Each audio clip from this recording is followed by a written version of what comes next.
नमस्ते दोस्तों।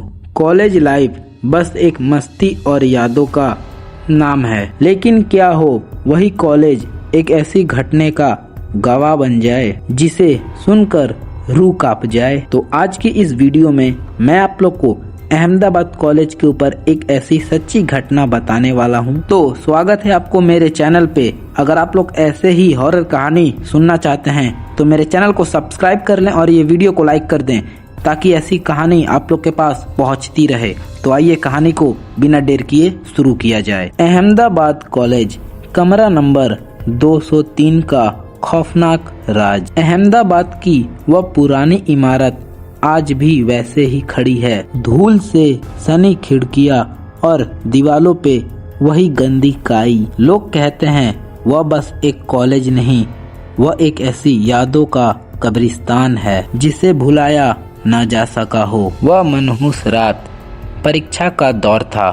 रात के करीबन 11 बज रहे थे। लाइब्रेरी की पीली रोशनी में पढ़ते पढ़ते वक्त का अंदाजा ही नहीं पता चला। फिर जब मैं बाहर निकला तो पूरा कैंपस एकदम से सन्नाटा था। फिर बूढ़ा वॉचमैन जो था वह मुझे टोका, बेटा तुम यहाँ से निकल जाओ। और उसने कहा ओल्ड ब्लॉक के मंजिल की ओर मत देखना। तो मैंने उसका बात सुन के इग्नोर कर दिया। मैंने सोचा यह तो बुढ़ा हो चुका है, यह क्या मुझे समझाएगा। फिर जैसे ही मैं मुख्य द्वार पे पहुंचा तो मुझे याद आया मेरा बैग कमरा नंबर 203 में ही छूट गया है। उसमें मेरा कई सालों का नोट्स था। तो मजबूरी में मेरा पैर ओल्ड ब्लॉक की ओर मुड़ गए। मुझे वापस से ओल्ड ब्लॉक जाना पड़ा। फिर जैसे ही मैंने ओल्ड ब्लॉक के सीढ़ियों पे कदम रखा वैसे ही मुझे एक अजीब सी ठंडी हवा का महसूस हुई, जैसे हवा में किसी गटर का स्मेल आ रहा हो। फिर अचानक से ऊपर से आवाज आई, टक टक टक। ये आवाज ऐसी थी जैसे कि कोई भारी जूतों से नहीं चल रहा हो बल्कि नंगे पैर से चल रहा हो। तो मुझे लगा शायद यह कॉलेज का कोई स्टूडेंट होगा। फिर मैं जब तीसरी मंजिल के रूम में पहुंचा तो मेरी रूह कांप गई। वहां की गैलरी पूरी अंधेरी थी।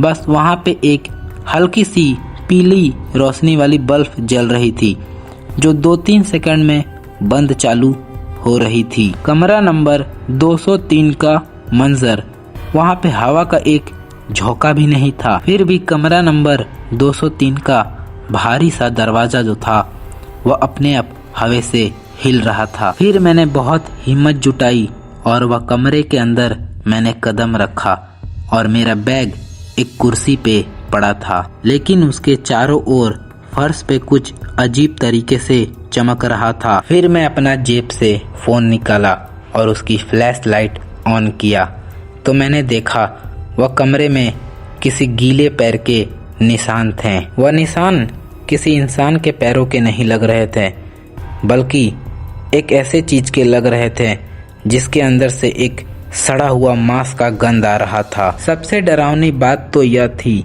वह पैरों के निशान कमरे के अंदर नहीं आ रहे थे। वह निशान कमरे के ठीक कोने से निकल के मेरे तरफ आ रहे थे जहां पर मैं खड़ा था। फिर जैसे ही मैं वह टेबल से अपना बैग उठाने के लिए झुका वैसे ही मेरी कानों पे एक ठंडी हवा आके जोरों से लड़ गई। फिर अचानक से मेरे पीछे से ऐसी आवाज आई जैसे किसी का गला कटा हुआ हो। मेरा बैग मिल गया तुम्हें, या बताओ मैं तुम्हारी मदद करूं। फिर तुरंत मैं पीछे की ओर मुड़ के देखा तो मेरे पीछे एक भयानक सी लड़की खड़ी थी। वह लड़की के बाल झरे हुए थे और उसके आंखों से जैसे गटर का पानी टपक रहा हो और उसके कपड़े ऐसे भीगे हैं जैसे कि वह बरसात के पानी से नहा के आ रही हो।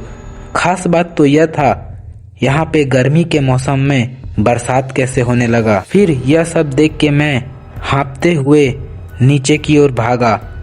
जब मैं वॉचमैन के पास पहुंचा तो वॉचमैन मेरा वह हाल देखकर बोला, तुम लगता है देख लिए हो उसे।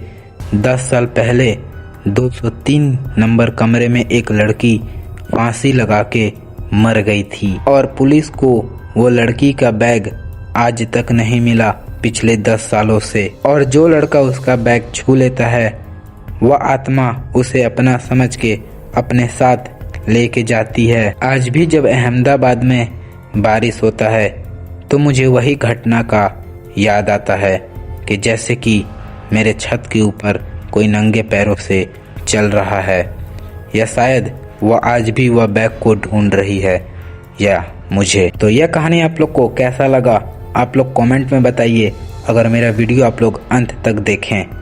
और आज के लिए इतना ही, मिलते हैं नेक्स्ट वीडियो में। Bye bye.